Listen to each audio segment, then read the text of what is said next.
We welcome you into the Cross Country Mortgage campus here in Berea, Ohio. Jason Gibbs, Andrew Gribble, Jeff McDaniel spinning the dials. Coming up in just a few minutes, Browns rookie safety Richard LeCounte will join us. You are tuned in to the best podcast available. You can like and subscribe wherever you get your podcasts to the best podcast available. Also check us out, youtube.com/Browns. I'm Jason Gibbs alongside Andrew Gribble, as I had mentioned. Gribbs, the final week leading into the final preseason game of 2021. Everyone is happy because after Sunday, it all boils down to week one in Kansas City, September 12th, 4:30 kick time. We know that the CBS A team will be there, Nance and Romo and Tracy Wolfson. But Gribbs, training camp, is it officially over? Because everybody says training camp's over, but this still feels like a training camp week for this football team as they get ready for the Atlanta Falcons. Yeah, I guess it's like kind of over, but you really don't break camp with these new policies that you've had to enact these last couple of years. It's not the same as it was in years past, but I would say this would be the time of year where you would break camp. And I guess the big difference this week compared to the previous 3 or 4 is that you're on a game week type of schedule. And I think that the day-to-day is not as demanding right now as it was in training camp. I think, Tuesday, the Browns practiced at 10:45 in the morning, and their day was pretty much wrapped up shortly thereafter. So that was more of like a bonus day, if you will, during a game week during the season. Now, Browns went through a normal Wednesday, which is probably your most intense practice of the week, and then you kind of dial it back the next 2 days and get ready for the game on Sunday. So this is the closest thing you get to a game week, so I guess that is not technically training camp, but this still has some training camp vibes to it because you still get 80 guys on the roster. Yeah, still quite a few guys, and the Browns have made some cuts, and obviously it starts at the kicking position with Cody Parkey, unfortunately going down with an injury and being released by the team with an injury designation, obviously. But only one kicker remaining, one kicker and one punter on this football team as we get ready for 2021. As of now, the middle of the week here in the last full week of August. Yeah, you mentioned that the team's made some cuts to go from 90 to 80, but it's been about half cuts, half injuries. And that's been kind of the unfortunate nature of this, is that the Browns have not, knock on wood, had anything catastrophic happen or anything big to some of these projected starters, but a lot of guys who were either going to be some depth guys like a Jacob Phillips or guys that you needed to play in some of these preseason games. I mean, that were going to get big snaps and big opportunities. They're injured. So the Cody Parkey one is interesting. Obviously, he was kicking in the game on Sunday.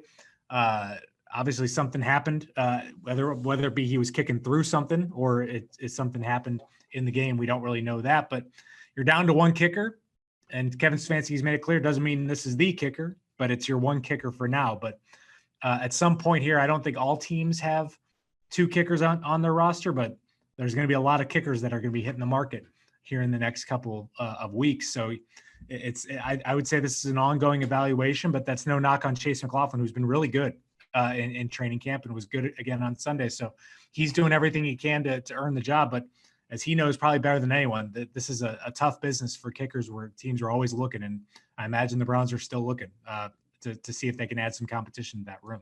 Well, and I would think, you and I talked about it, I think even last week on the best podcast available, you want that second kicker for COVID purposes on that practice squad, whatever, you have those extra spots. Having a second kicker or a backup guy in that situation that you can elevate the day before a game, pretty important. Yeah, and I'm trying to remember when the Browns added Cody Parkey last year. I think it was after roster cuts because he was on the practice squad when they made the move to bring him up for week 2 after getting rid of Austin Seibert. So no matter what, this is a team that's looking for kickers. I think because you only got one that's on the roster right now. And like you mentioned, you probably want to have 2. Now that your practice squad goes up to 16, you can keep a spot there for a kicker. And most of the time they end up being the one of the 4 that gets protected each week. So it's it's a tough situation because I think Cody Parker was really good, really reliable, was in the driver's seat to be the kicker again this year. And now you kind of are in a situation that, frankly, half the NFL is in. It's almost like quarterback, where you've got a group of teams that are really happy with their kicker, and then the rest of the league that is kind of on the lookout because you don't have that locked in guy. And so the Browns joined that group, and we'll see how things go. But right now it's Chase McLaughlin, and we'll see who else joins the group. Yeah, we've had 2 cut downs, 5 this week, 5 last week, and then obviously this coming Tuesday after the Atlanta game by 4:00, you've got to get down from 80 to 53. So a lot of players going to be hitting the market, and it will be interesting to see how quickly things come about, especially because this football team has not waited until Tuesday to make their moves.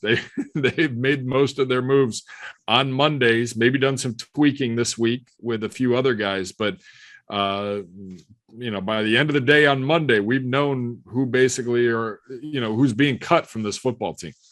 Yeah, no, it's been pretty quick and deliberate decisions, not a lot of stunning ones or surprising ones, but we'll see. This next round is going to be tough because this is a deep team that has a lot of talent at the positions. And what makes this tricky is you've got some guys that are dealing with injuries that you wonder how you maneuver the roster to get them on there, potentially then move to make the shift to short-term IR and things of that nature. So it's a lot of tricky maneuverability. And again, when you get that roster down to 53 on whether it's Monday or Tuesday, your job isn't done. There's still probably going to be some moving and shifting around to get your best possible 53 for that Kansas City game. So whatever the 53 is on Monday or Tuesday, definitely not going to be the definitive 53. Maybe by Thursday or Friday of that week, you might have what you're looking at for that game on the 12th. All right, let's put training camp to bed as we know it. It was a long 3 weeks, very hot 3 weeks. And by the way, this week, not any easier for this football team as they get ready for Atlanta as temps well into the 90s here. Although a little bit rainy and a little stormy on Wednesday that forced the team indoors. The heat and humidity still here and going to be here for a little while longer. One word, Gribble, to describe the 2021 Browns training camp. I would say I think this is one word because I think you could throw a hyphen in there. I think this was business-like. I think that was not a lot of moments that you can maybe single out as like top moments of training camp, but this was a steady day in, day out grind of getting the work done. And I think that's exactly what Kevin Stefanski wanted from this group. I think they delivered in kind of a no-nonsense way. You didn't really have any times of camp where you're like, wow, that was a bad period, or wow, the guys are fighting again, or anything like that. There was none of that. And so I think that this was just a solid month of work and kind of a team that really felt secure in itself with giving guys days off and knowing that they still are going to feel ready when the Kansas City game comes up. Yeah, my word was professional. Same thing. Business-like came up in my mind, but professional. This is how training camp's supposed to look, especially when you're a good team. Yeah. You go out there, you take care of your business. Yeah, there's a little joking around sometimes. Yeah, there's a little fun, but you're out there for 2 hours. You have 2 hours to take care of your business and get ready for the next day. And that's what they did. They came out, they performed, as you said it. Didn't see any fighting. Guys were out there. They handled their business. They did what they needed to get done. They got their work in, and they moved forward. So, yeah. I mean, it's a different atmosphere. It might make some of these practices look like Groundhog Day a little bit, but I think that's exactly what Kevin Stefanski is looking for. He was looking for kind of methodical, if you want to use the word boring, for training camp. I mean, I think that's what that's what you're going for. This is not the time of year to be making headlines. And the Browns really didn't make many headlines over the past month. The most improved player on this team from 1 year ago is Donovan Peoples-Jones. I mean, I think I had to almost think about it for a second, and then I was like, oh, this is an easy answer. Because I think he really maybe because the first 2 weeks were so impressive that we just got used to what he's doing. But this is a legitimate wide receiver that I think has a great future in the NFL. And I think he's going to be a big part of this offense. I just think that he's put in the work. He's impressed his teammates enough and really showing off some special skills that I think that Michigan saw from him as a high school prospect. It didn't work out for a lot of reasons at Michigan the way they thought it would. But this is someone that I think it's become clearer and clearer. It's not through the fault of his own that the things maybe didn't materialize at Michigan, because he's been working hard, impressing. I think last year was a weird training camp where he was going to have a tough shot to make an impact early in the season, but clearly he's had a full year under his belt, and I think he's ready to go. It's been amazing. I mean, really, from the first time we saw him at minicamp, and he stepped on the field, and we all said, "Wait a minute, who is that?" I mean, what he did with it to his body, what he did to improve himself in the gym and on the football field, it's hands down Donovan Peoples-Jones, the most improved player from a year ago. The rookie you cannot wait to see on Sundays. And yes, you may only pick one. All right, well, I'm only picking one. And the reason why I'm picking this one, I'll give my answer for why I didn't pick the other one. I'm picking JOK because I think he's someone that clearly is ready to go. I think that I'm more looking at last week's game against the Giants, where he started and got 15 snaps and then they reeled him off the field. And that to me told me that I think he's in the plans to play a significant role in this defense. And this is a guy that makes these kind of splash plays. So I can't wait to see him make splash plays on the field. The reason I didn't pick Greg Newsome is because I expect to not be noticing him on the field. I don't want to see the ball going in his direction. I think he's someone that is in a great spot now to be one of your top corners on the team. And the less you hear about him on the field the majority of the time, the better he's doing, because that means he's guarding his guy and not letting opportunities come his way. The guy, I'm not making a comparison here, but Darrelle Revis was so good because you put him out there and you never heard about anything that happened his way. Didn't get a ton of chances for interceptions or anything like that because his guy was guarded and was completely taken out of the game. That's what I'm hoping for Greg Newsome in 2021. I would agree. And that's Greg Newsome to me. What I'm seeing is what you expect from a first-round pick. And he's healthy. He's on the field. He's making plays. He's a great kid. He's great to talk to. And a guy growing up right in front of us and really stepping up, making plays. He had a big week last week against the Giants with the joint practices and the INT to seal day one. And he continues to just impress and continue to get better and better. My guy is Demetric Felton. And I know that everybody's like, well, where's he going to get snaps?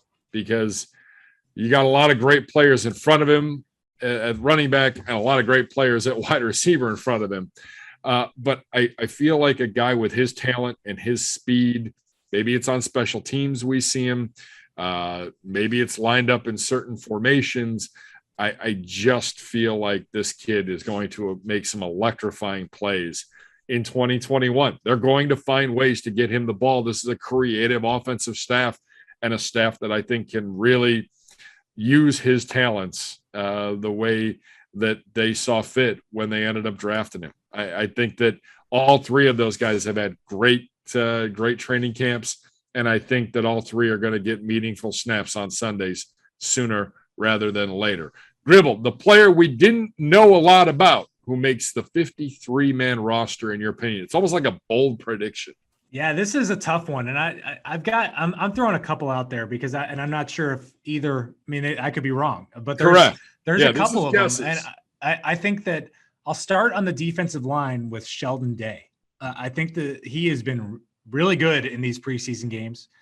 Started against the Jaguars. Did he start against the Giants as well? He might have. He was definitely active in the first half of those games. He's a veteran player that's been in the league for a while and played for a few different teams. I think he's been impressive. And I have a tough read on this defensive line room right now, especially defensive tackle on who's in, who's out. I think he's performance-wise, he's the guy that stood out the most, I think, with given these opportunities. So he's someone that joined the team late last year. You didn't really think much, and then signed back again in later in the year in March, and just with all the new defensive tackles, probably didn't get a lot of love compared to some of the other big names you added to that position. So that's someone I'm thinking about on the defensive line. I'm also going to mention Elijah Lee, the linebacker who has been with this team since midway through last season. He's an incredible special teams player. And also now with the injury to Jacob Phillips, I think suddenly becomes a guy that you think has a pretty good shot of sticking around, because I think that you lost Steven Carlson on special teams, who was very valuable. I don't know if you can lose another one of the guys who was one of Prefer's top guys last year. So I think he's got a great shot. Played a ton against the Giants when they needed him to. Thought he played well, was in on that goal line stand on the 2-point conversion. I think he's someone that is going to be in the mix, and especially with special teams, if he makes this team, he's going to be active every week. I had two guys that I thought you had another guy. Did you have another guy in there? No, I think I'm good. Okay. I thought obviously Johnny Stanton knew the name, but it's been a feel-good story at camp, and I hope personally that it continues on Sundays on the 53-man roster of the Cleveland Browns. I don't know if it'll happen. It's a numbers game, but I loved how they've used him, and I love how versatile he's been, and it's been fun to cover him. Another guy that I keep, Jim Donovan and I were talking about him, is Brian Allen, a guy that keeps stepping up and making plays. And yeah, he's been a little bit, he's bounced around a little bit, but in that defensive back room, I wonder what the numbers will look like. And Brian Allen continues to make plays. And I wonder if there's a spot on this football team for him. He seems to be in the right place at the right times, making plays. Yeah, and he's someone, again, like he's kind of in that Sheldon Day boat where he joined the team late last season. You didn't hear much because might have been inactive for both the playoff games, but he was on the roster. He's played for the Steelers, played for a couple other teams in the league, and is one of those guys that, yeah, he's been around the ball. And you wonder, it's that final spot, whether it's in the cornerbacks room or the safeties room on who you're keeping. You imagine he's competing with a guy like AJ Green or maybe a fifth safety. That I think that's where it gets tricky with the numbers. But yeah, I mean, a quality outside corner. I mean, no matter what, the outside corners are tough to come by in the league. This is someone where if he's not playing here, he might be playing somewhere else this year. Yeah, I think we're going to have that with a number of guys that don't end up making this roster. Your most outstanding camper. I feel like we're like cooking over the fire, a little some s'mores action. I'm going with Baker Mayfield. I think he's been exactly what you wanted from start to finish. And I think I remember last year at camp, you were wondering, like, is the accuracy there? Because there was just some overthrows or underthrows, and just things didn't look as smooth as you thought they should. That hasn't been the case this year. I think he's been on the money the majority of the time. Very few interceptions. I can maybe count on maybe one hand for sure. I can't remember how many interceptions he actually even had in camp. I thought he was very good against the Giants in those joint practices.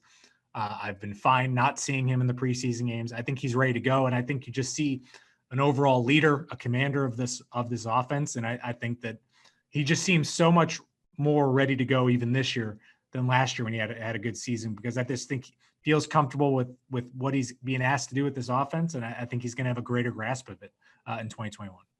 Jarvis Landry for me. We saw him take over practices. We saw him take over the Giants joint practice on that Thursday, but that has happened multiple days out here where Jarvis Landry has made plays. A healthy Jarvis Landry, a Jarvis Landry that, last year played the majority of the year banged up, was not 100% the year before that, and clearly looks like he is back and at 100%, and he is playing at an elite level. He and Baker are dialed in. They have great chemistry, and just he had a monster camp, and I hope that leads to big numbers for him. I thought David Njoku had a great camp. I thought that Miles, prior to getting dinged up, was unblockable. I mean, it's Miles, but it was constantly in on Baker Mayfield. And I mean, you're not allowed to touch the quarterback, but I think for a lot of us that watch practice, when there's a sack and when there's not a sack. And Miles was back there a lot. And boy, does he look more motivated than ever to get out on the football field come September. The player that can help themselves the most this Sunday in the preseason finale is whom?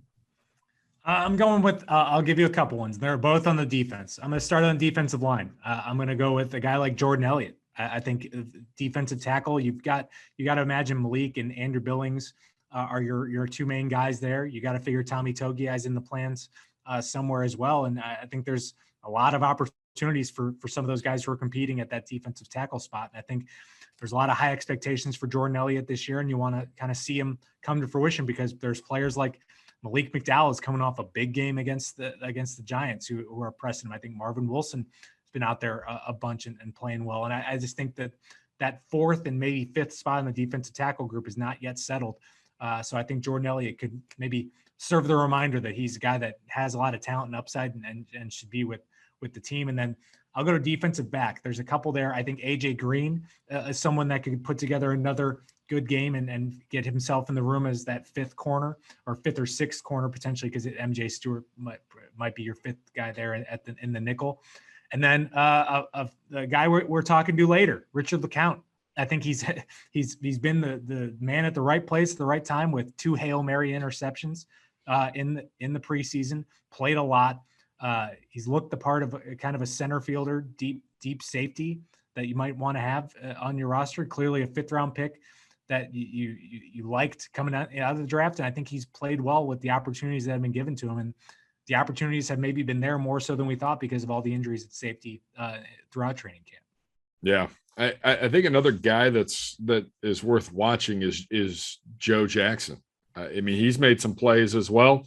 And I think he's put himself in the mix on the defensive side of the football to contend for a roster spot there and one of those 53 coveted places on the Browns roster. And of course, cut down day is next Tuesday at 4:00. We expect a lot of that maybe to happen sooner than that. And things will be in flux with our roster. And I agree with you, Gribbs, especially with no 4th preseason game, probably in flux till Thursday. And then, going into the holiday weekend, you're putting your finishing touches on things, and then coming out Labor Day, it's Kansas City week.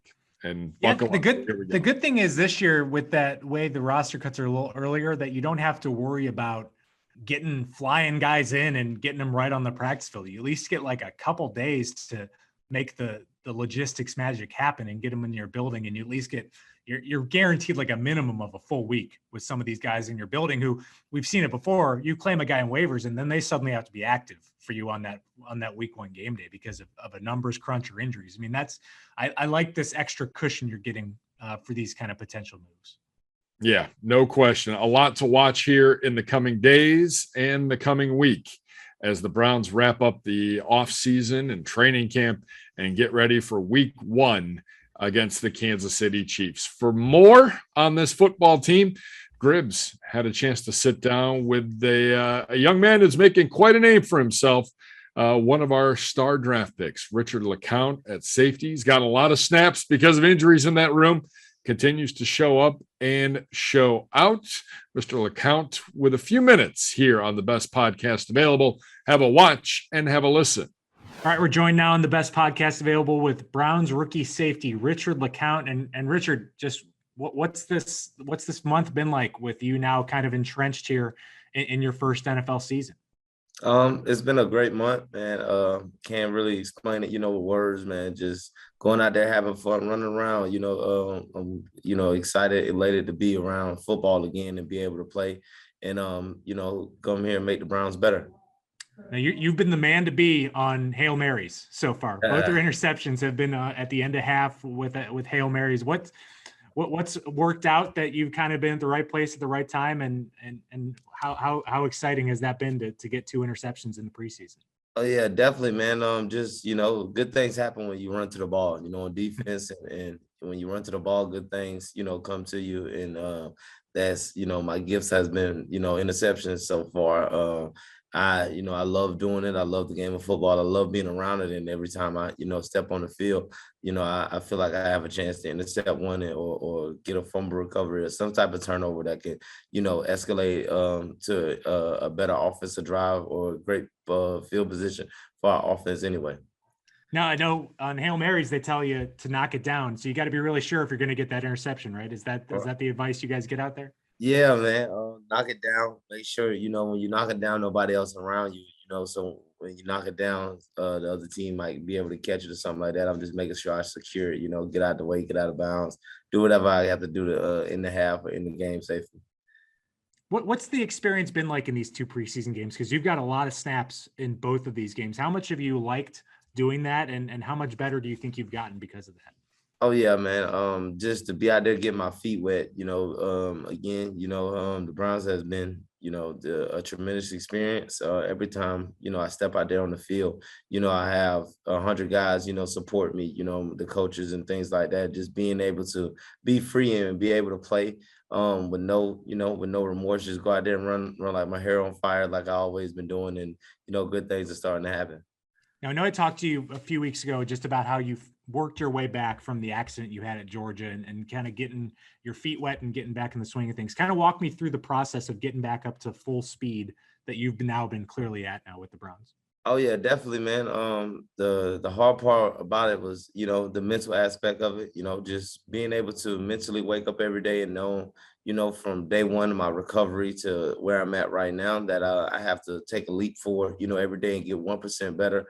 And my health has shown that tremendously, mentally, I don't think people really take their precautions seriously as far as injuries mentally, but you have to attack that mental aspect just as hard as you attack the physical aspect of it, because it's just so much of yourself, your time, your energy, is based on getting back right, getting back healthy. And every day that I woke up, I knew I was on a mission to be able to get back where I was, to be that player that I was, electric in the secondary, and being able to help my team win, man. That's the most important thing. And being here in Cleveland, I've done nothing but rehab. Been able to study, get in the film room, study my playbook more. It's just been since I got my name called a family feeling, being able to be around here and be around everybody, just feeling comfortable in that. That's definitely was a big part of my rehab. Also, what was the toughest moment you went through in that whole process? Definitely, I'll probably say not finishing my senior season of my college career.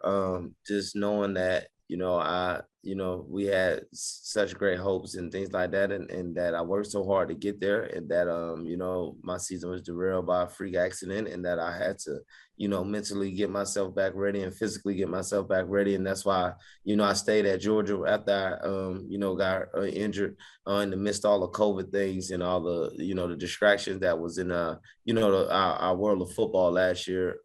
Just being there, being around, my football family, being around my real family, and just, nursing myself back to health, with the help of others. That was the biggest thing for me, just being able to stay on campus, help the young guys that was behind me, because, I was obviously a senior and was about to leave, but helping groom the guys under. So when I leave, the University of Georgia, I leave my mark, and I leave, something that that a younger guy that was watching me, if he plays my position or not, he knows the right way to lead, the right way to do things. Hard work and dedication, the only way you can get better. It's not really nothing more, putting my team first, being able to, walk out there for my senior last game, and that bowl game against Cincinnati. That was surreal. Just to be able to, to walk again and just do all those type of things. That was just, a blessing to be there. And I appreciate, everyone who helped me. Now, I know the Browns obviously saw you at your pro day, but then they've obviously seen you get faster and faster and stronger over here. Right. Have you heard from them and them being like, wow, you're looking a lot better and things like that? Oh yeah, definitely. My pro day was kind of, a hectic time. I was kind of, panicking, rushing back and things like that. I knew I wasn't all the way healthy. It is what it is. I landed in Cleveland, and that's the, the plan God had for me, and I'm excited to be here and work. Now, talk about the safety room you're in now with John Johnson III, and I imagine Ronnie Harrison was a guy you were familiar with in your time at Georgia. I mean, what's it like being around those guys, and how are they making you better? Oh yeah, man. Just being around those guys, they have great leadership qualities. Every time I go to ask them a question or something like that, they give me fully detailed, and that's something that as a rookie coming in, that's something you can only wish for, to have guys in your room that want you to excel just like how they are. Being able to sit back and listen to a different aspect of the game besides getting it from Coach Howard. Just guys that been in the league, Troy Hill, also just knowing just different techniques, as a corner or as a nickel, being at the safety position, being able to pick the brains of the quarterback. Also, going against Baker, that's a great experience to be one of the top rated quarterbacks in the league, and to see him every day, and also Case and things like that is just a great overall experience. By the time I get on the field, for the game on Sunday and put my helmet on, I done seen every look that I could, because I have practiced against the best in the league also. Now, I know John Johnson said the other day that he's so loud on the field that he doesn't even wear a mouthpiece. Is that the kind of player you are? Is that what you want to strive to be as in the back end? Definitely. Being on that back end, helping everybody, get lined up. Just, hearing John, how he communicates, and just seeing how he do things as a safety that's been in this league, that plays at the top level, that been in the Super Bowl, that been there, done everything that I want to do. This is a great role model to be able to, base my game off of also. And I try to, make the calls just the same way as he do, to be able to groom myself to spring my game forward also. Now, do you think it's an advantage that you went to a place like Georgia, where you go there as a freshman, even though you're a 5-star recruit, it's a loaded roster and you got to prove yourself. You come here as a 5th round pick, and there's nothing guaranteed. You got to work hard to get it there. Is that kind of giving you an advantage on getting the right mindset to be? Oh yeah, man. That's kind of been my thing my whole life, whether I was 5-star, whether I was 1-star, no star, just making sure that anywhere I go, I put my head down and I work, just my family, the people in my inner circle that made sure that things like that never went to my head, about where I was coming from or what I did in high school or what I did before. It's a next level, and I got to work just as hard as the next guy, the guy who's undrafted, and I come with a chip on my shoulder every day, just like, somebody that didn't get drafted did. And I'm coming to work also. And that's how I attack the day every day. I imagine Georgia, now that there's a big network of players in the NFL.